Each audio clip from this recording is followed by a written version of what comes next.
वाह वाह मम्मा, क्या स्वाद है। अरे मेरे राजा, सबका राजा आरती और मसाला।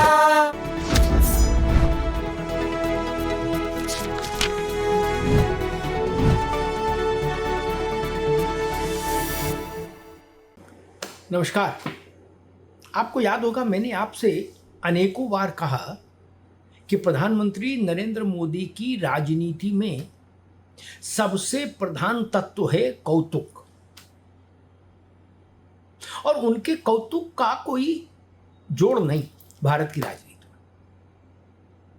चौंकाने वाला तत्व उनकी राजनीति का मूल तत्व है मोदी जी की।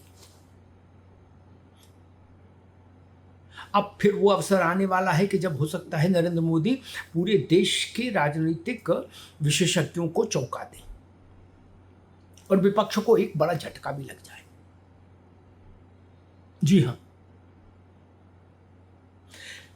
नरेंद्र मोदी चाहते हैं कि डीएमके राष्ट्रीय जनतांत्रिक गठबंधन का हिस्सा हो जाए।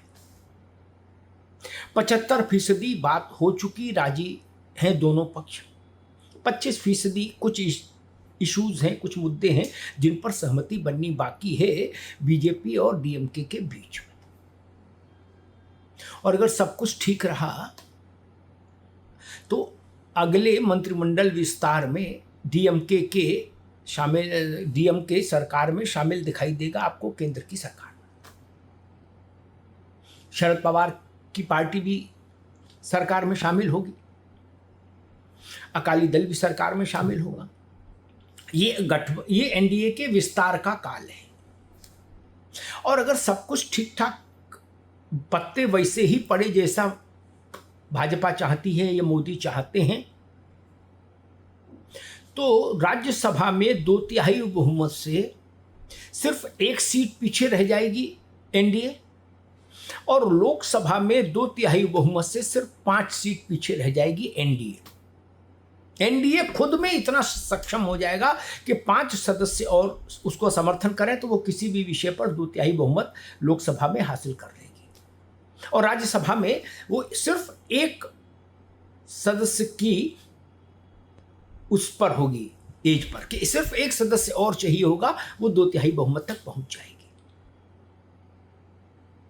ये एक बड़ा मिरेकल, पॉलिटिकल मिरेकल होगा, राजनीतिक जादू होगा कि कोई गठबंधन 2/3 बहुमत तक पहुंचा हो। हाल फिलहाल के राजनीतिक यात्राक्रम में ऐसा याद नहीं आता, लेकिन मोदी इस कोशिश में लगे हैं। स्टालिन भी सहमत हैं, वो भी जानते हैं कि तमिलनाडु और दिल्ली दोनों में उनके हाथ में कुछ ना रहे तो फिर मुश्किल है जीवन, राजनीतिक जीवन कैसे जिएंगे, राजनीतिक तौर पर सक्रियता कैसे रहेगी।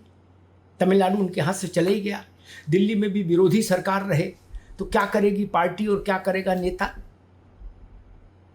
और आप लोगों को यह भी स्मरण करा दूं कि डीएमके और भाजपा का रिश्ता कोई नया नहीं है। वाजपेयी जी की सरकार में डीएमके शामिल रह चुकी है एनडीए में, तब करुणानिधि थे जीवित। इसलिए डीएमके का दोनों राष्ट्रीय दलों के साथ रिश्ता रहा है, कांग्रेस के साथ भी अच्छी निभी है और भाजपा के साथ भी अच्छी निभी है, कहीं कोई दिक्कत नहीं। बल्कि कांग्रेस के साथ तो कुछ कटुता आई भी सीताराम केसरी के समय में, लेकिन भाजपा के साथ तो वैसी भी कटुता नहीं आई वाजपेयी जी के समय में। ठीक है, रिश्ता अच्छा है, कंफर्टेबली सरकार में रहे हैं डीएमके वाले। वही दृश्य फिर दोहराए जाने की बात हो रही है कि फिर से एक बार वाजपेयी इरा के एनडीए जैसी संरचना की जाए जिसमें डीएमके सरकार में शामिल हो। पवार साहब मोटे मोटे तौर पर बिल्कुल तैयार हैं, रेडी हैं।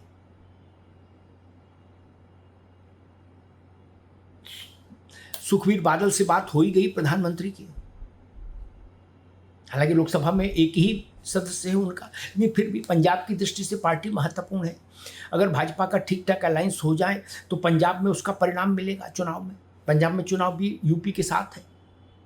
तो कुल मिला के एनडीए बढ़ाओ अभियान पर निकल पड़े हैं नरेंद्र मोदी, और कोशिश ये है कि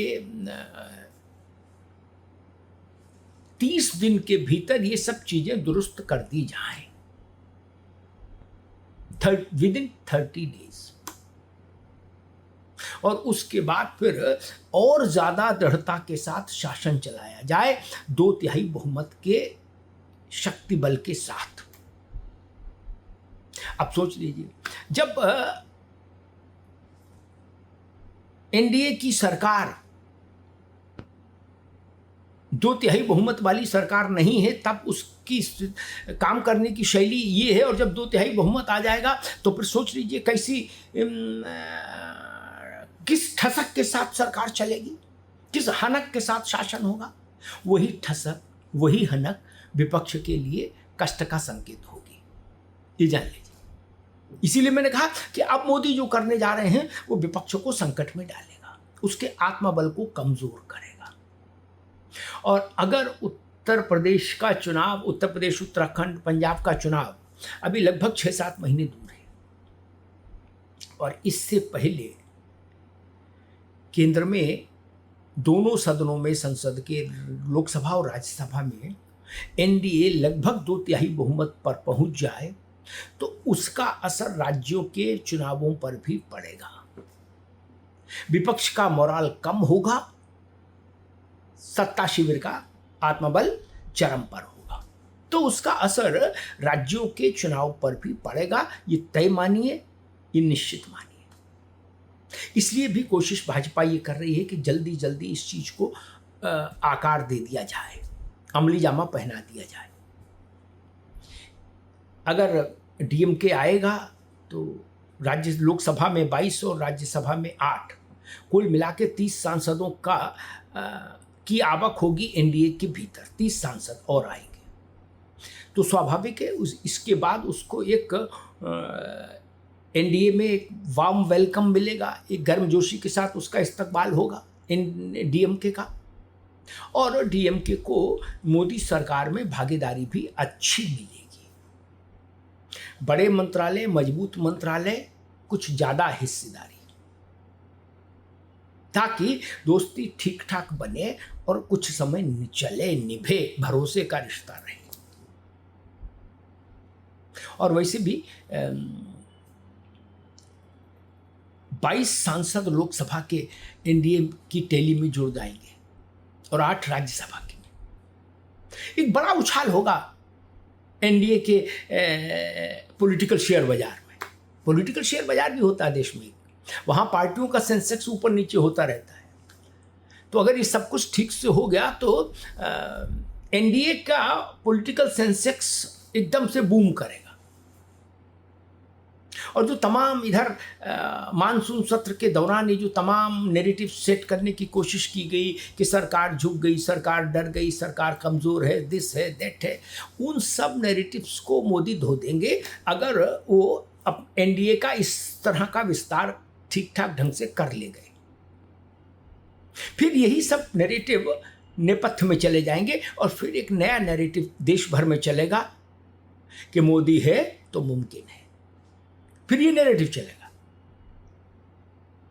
कि भले ही भाजपा को 240 सीटें आई हो लोकसभा के चुनाव में 2024 के, लेकिन क्या कहा जाएगा कल कि लेकिन ये मोदी का राजनीतिक चातुर्य और कौशल है और नेतृत्व क्षमता है कि उन्होंने 2 साल के भीतर, 2 साल भी पूरा नहीं हुआ, उतनी अवधि के भीतर संसद के दोनों सदनों में एनडीए के लिए 2/3 बहुमत जुटा लिया। ये बड़ी उपलब्धि होगी, चौंकाने वाली उपलब्धि होगी। एनडीए के मनोबल को बढ़ाने के लिए ये उपलब्धि बहुत कारगर होगी और मोदी इसी काम पर लगे हुए हैं। धन्यवाद।